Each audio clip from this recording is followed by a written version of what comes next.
My wonderful brothers and sisters, it's another wonderful day again that the Lord has actually enabled us. And today I am actually driven to a land called the Philippines. Philippines is one of the most lands or countries that is well known for its actually human resource. Well known for the human resource, and it is one of the countries that we have quite a number of Latter-day Saints in the Philippines, and mostly leaders of the church have been actually, visiting that land for quite some time. Personally, as a member of the bishopric in my ward here, we have how many missionaries that are serving in the Philippines? We have 1, 2, 3, 4. We have about 4 missionaries from my ward here that are actually serving in the Philippines as missionaries as we are talking right now. And that is something that really caught me concerned over what exactly is happening in the Philippines right now, because at times we get worried when we know we have children who are serving there. We have children who are serving there, and all of a sudden you hear of some political instability of a certain country. That one happens, even when in Kenya, when we had issues last year, a lot of people were actually worried, and especially leaders who had their ward members serving in this country. They were kind of like worried, and they really wanted to find out from the area president what exactly is happening. And that is what a lot of people are feeling now. Now, what I'm made to understand is that one of the former presidents of this land, Philippines, his name was Rodrigo Duterte. He was one of the strongest leaders of his country, and he fought. One of the things that I remember that he fought so much was about drugs in his country. And I think he kind of like contained that problem, because in the Philippines, there are some areas you could not pass because of the drug issues.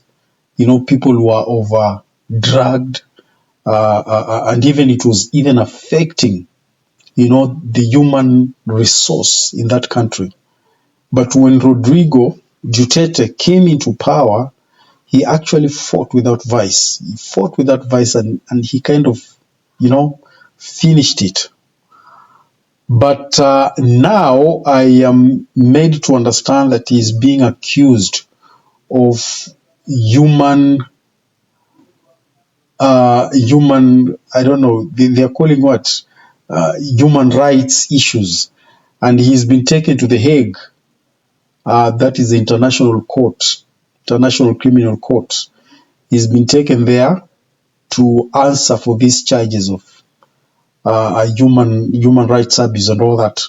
Because when he was dealing with these drug barons, a lot of people actually died, and those are actually collateral damages, because you don't expect to preach to a drug dealer or to a drug baron that you preach to them, because these are people who are armed, and they were actually, sometimes they would rape small children in their streets, and kids will not be peaceful even walking in the streets.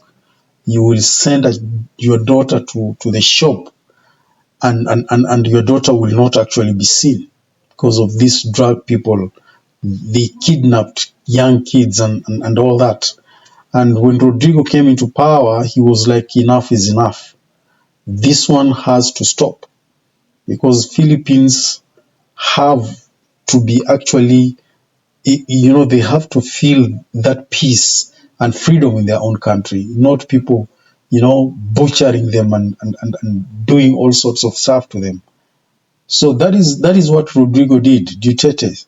That is what he did. And now he's being accused of crimes against humanity. But when you look at there is, as we are talking right now, there's a serious demonstration. The citizens have come up and they've actually warned their government that they need their former president back. they need, because they recognize what he did, and they even miss him, and they are really now demonstrating. Just a few of the clips that I came across online. These are just a few of the clips, that I came across online. With sirens blaring, they're hoping to be heard from Davao City all the way to The Hague, where the International Criminal Court is holding him. Hindi pa kami nawawala ng pag-asa. We won't lose hope because we believe that his arrest was illegal. If the ICC is truly guided by the rule of law, it would find Duterte innocent. Demonstrations have been held daily here in Duterte's hometown, calling for his release. Many people who grew up in Davao City had Rodrigo Duterte as their mayor. They credit him for transforming the city into one of the safest in the country.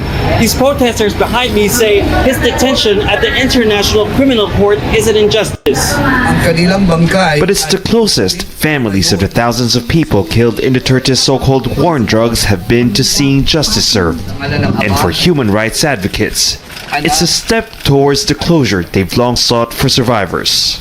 It began with a nightmare because this should not have happened in the first place. But since it did, goodwill responded and goodwill also won.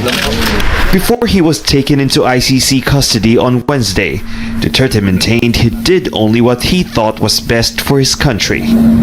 This will be a long legal proceedings. And I say to you, I will continue to serve my country.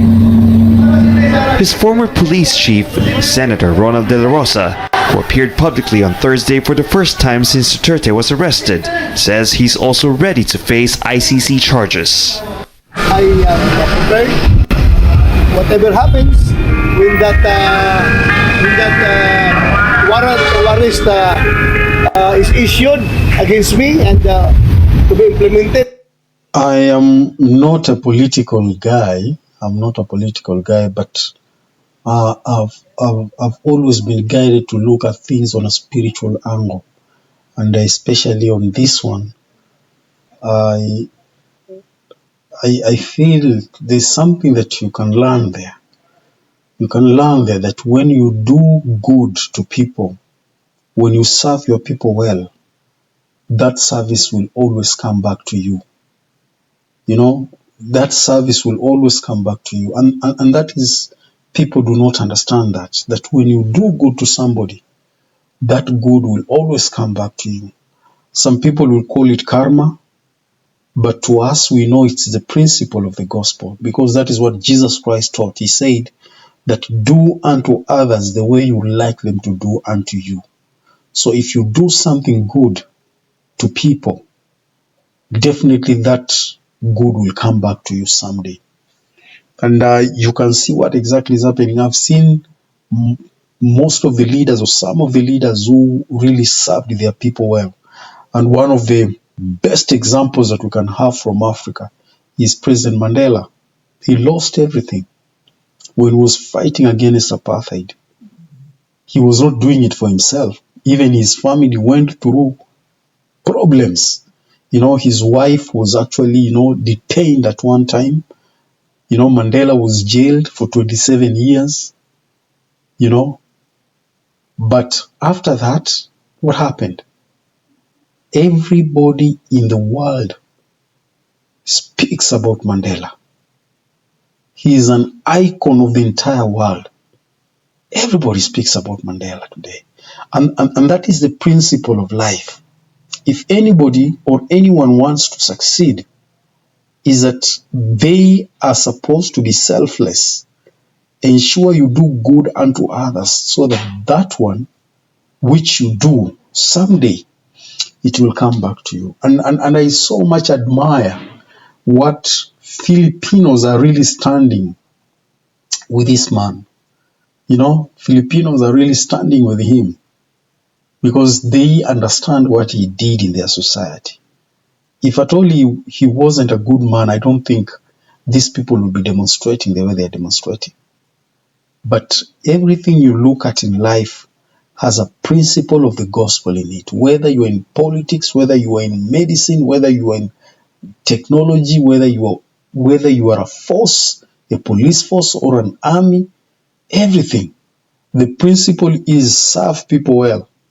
That when you serve them well, then that service will come back to you. It will come back to you someday. And this is what we can see. The people are now standing with him.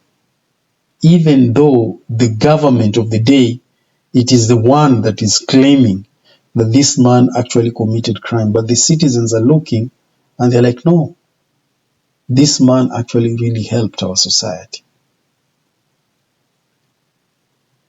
I don't know what your take is there. I don't know what your take is there. Because one thing I know, there are leaders in this country who've been given, they've been issued with a warrant of arrest. Leaders of this country, leaders in this world, they've actually been issued with a warrant of arrest. But they keep roaming around the world and the ICC is doing nothing to arrest them. They are roaming all over the world, but the ICC is not doing anything. They cannot be arrested. Does it mean this court, there are some people who are immune to these arrests, but there are only others who can simply just be arrested when they are called upon? So those ones, to me, I feel it's an injustice, especially for somebody who was serving his own country, who was serving his own people. Those are actually internal affairs, and the Filipinos are Department of Justice. They were the ones who were supposed to handle that, not the ICC. But those are my views, guys. But from this principle, what I'm learning is that do unto others the way you like them to do unto you. Because whatever good things we do to other people, okay, that good will always come back to us someday. That good will always come back to us someday. Otherwise, thank you very much. God bless you. And I'm looking forward to see you again next time. Thank you. Have a great day.